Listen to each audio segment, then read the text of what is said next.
ഇപ്പുറത്തൂടി നോക്കൂ, ചേലക്കരയിൽ 5112 വോട്ടിൽ ലീഡ് ചെയ്യുന്നു UR പ്രദീപ്. 5000 വോട്ടിന് ലീഡ്. മൂന്നാം റൗണ്ട് മൂന്നാമത്തെ പഞ്ചായത്തും എണ്ണിക്കഴിയുമ്പോൾ ലീഡ് നിലനിർത്തുന്നു. ഒരു ചാഞ്ചാട്ടമില്ല, താഴേക്കുള്ള വീഴ്ചയില്ല. വളരെ സുസ്ഥിരമായ ഒരു മുന്നോട്ട് പോക്ക് സാധ്യമാക്കാൻ ചേലക്കരയിലെ ഇടതുപക്ഷ ജനാധിപത്യ മുന്നണി സ്ഥാനാർത്ഥി UR പ്രദീപിന് കഴിയുന്നുണ്ട്. ചേലക്കരയിൽ ഇപ്പോഴത്തെ മൂന്നാം റൗണ്ട് പിന്നിടുമ്പോഴും LDFന് ആശ്വാസദായകമാണ്. മൂന്നാം റൗണ്ടിൽ ചിലപ്പോൾ ഒന്ന് അനങ്ങിയേക്കുമെന്നാണ് നേരത്തെ അഖിൽ പറഞ്ഞത്. അഖിലിനെ വേണം നമുക്ക് അവിടുത്തെ കാര്യം എന്താണെന്ന് ചോദിക്കാൻ. ചേലക്കരയിൽ 5112 വോട്ട് ലീഡ്. 1418 200 വോട്ട് വീണ്ടും കൂട്ടിയിരിക്കുന്നു. എവിടെ? പാലക്കാട്. ആര്? രാഹുൽ മാങ്കൂട്ടത്തിൽ. ഏത് മുന്നണി? UDF. വീണതാരാണ് അവിടെ? BJP, Bharatiya Janata party, national democratic അലയൻസിന്റെ സ്ഥാനാർത്ഥി C കൃഷ്ണകുമാർ എന്ന പാലക്കാട്ടുകാരനായ നേതാവിന്റെ വലിയ വീഴ്ചയുടെ, BJPയുടെ വീഴ്ചയുടെ, ഒരർത്ഥത്തിൽ സംസ്ഥാന BJPയുടെ മഹാവീഴ്ചയുടെ കാഴ്ച നമ്മൾ കാണുന്നു. ഇവിടെ നോക്കൂ, അവിടെ UDF പ്രവർത്തകരുടെ പെട്ടി ഉയർത്തി പിടിച്ചുകൊണ്ടുള്ള പരിഹാസ്യ ആഘോഷം. അവർ LDFനെ പരിഹസിക്കുകയാണ്. ആ ആഘോഷമാണ് നമ്മൾ കാണുന്നത്.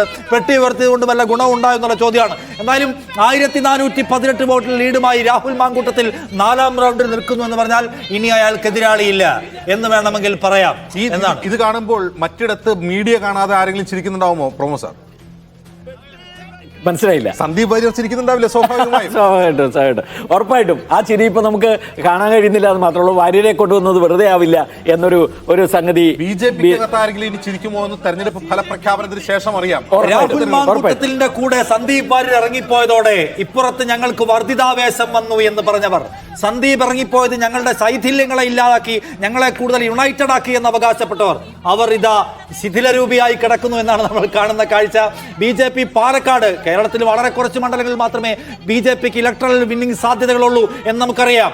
അവർക്ക് ഇവിടെ പാലക്കാട്, തൃശ്ശൂരിലെ വിജയത്തിന് ശേഷം പാലക്കാട് നേടാൻ പോവുകയാണ്. BJPക്ക് അനുകൂലമായ ഒരു രാഷ്ട്രീയ സാഹചര്യം, സാമൂഹ്യ സാഹചര്യം കേരളത്തിൽ രൂപപ്പെട്ടു വന്നു എന്ന് BJPക്കാർ അവകാശപ്പെട്ടിരുന്നുവെങ്കിൽ പാലക്കാട് പോലെ വിജയത്തിന്റെ പരിസരത്ത് വന്ന് മടങ്ങിപ്പോവേണ്ടി വന്ന കഴിഞ്ഞ തവണ, ഇത്തവണ അത് വിജയമാക്കുമെന്ന് അവകാശപ്പെട്ടവർക്ക് അതിന്റെ അടുത്തേക്ക് വരാൻ പോലും കഴിഞ്ഞില്ല. BJPക്ക് തിരിച്ചുവരാൻ സാധ്യതയുണ്ടോ? പാലക്കാട് നഗരസഭാ പരിധിയിൽ എന്ന് അറിയേണ്ടതുണ്ട്.